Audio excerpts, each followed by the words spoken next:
ಮುಖ್ಯಮಂತ್ರಿಗಳು ಸಭೆಗೆ ಬೆಲೆ ನಿರ್ಣಯದ ಸಲುವಾಗಿ ಕರೆದಿದ್ರು. ಈ ಸಭೆಯಲ್ಲಿ ಯಾವುದೇ ಇಲ್ಲಿವರೆಗೆ ನಿರ್ಣಯ ಕೈಗೊಂಡಿಲ್ಲ. ಮೊದಲು ಸಕ್ಕರೆ ಕಾರ್ಖಾನೆಯವರು ಮೀಟಿಂಗ್ ಮಾಡ್ತಾ ಅಂತ ಹೇಳಿದ್ರು, ಮಾಡಿರ್ಬೋದು ತಿಳ್ಕೊಂಡಿದ್ದೆವು.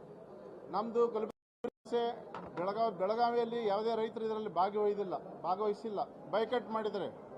ನಮಗೂ ಕೂಡ ಬೈಕಟ್ ಮಾಡಿರಿ ತಳ ಕೆಲವೊಂದು ಮೆಸೇಜ್ ಬಂದ್ರೂ ಕೂಡ ನಾವು ಸರ್ಕಾರಕ್ಕೆ ಸ್ವಲ್ಪ ಮಾಹಿತಿ ಕೊಡೋಣ, ನಮ್ಮ ಸಮಸ್ಯೆ ಹೇಳೋಣ ತಿಳ್ಕೊಂಡು ನಾವು ಈಗಾಗಲೇ ಹೇಳಿದ್ದೆವು.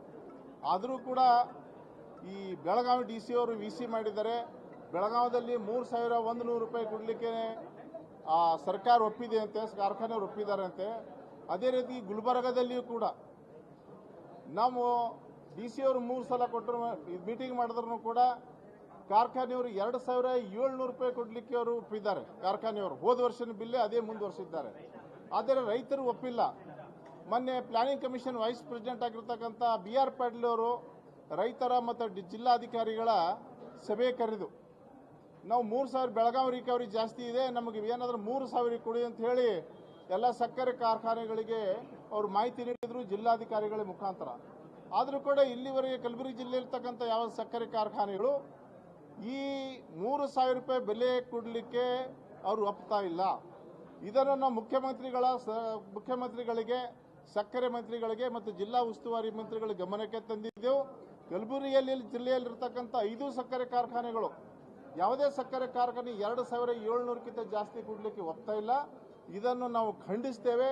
ನಮಗೆ 3,000 ರೂಪಾಯಿ ಏನು BR ಪಾಟೀಲ್ ಹೇಳಿದರು, ನಾವು 3,500 ರೂಪಾಯಿ ಡಿಮ್ಯಾಂಡ್ ಇತ್ತು, 3,500 ರೂಪಾಯಿ ಡಿಮ್ಯಾಂಡ್ ಇತ್ತು.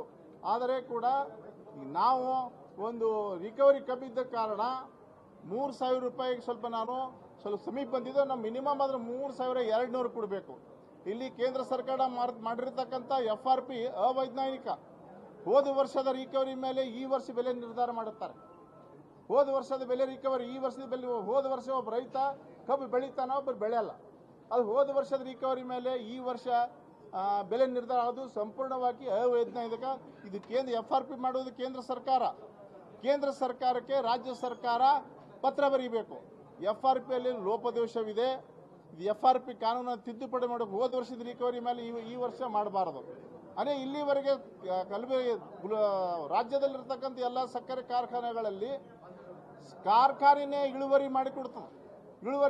ಅದ್ರ ಮೇಲೆ ಯಾವುದೇ ಸರ್ಕಾರಿ ಅಧಿಕಾರಿ ನೇಮಕ ಮಾಡಿಲ್ಲ. NABL ಅಂತ ಅಕ್ರಿಡಿಟೇಷನ್ ಪತ್ರ ತೆಗೆದುಕೊಂಡಿಲ್ಲ ಯಾವುದೇ ಸಕ್ಕರೆ ಕಾರ್ಖಾನೆ.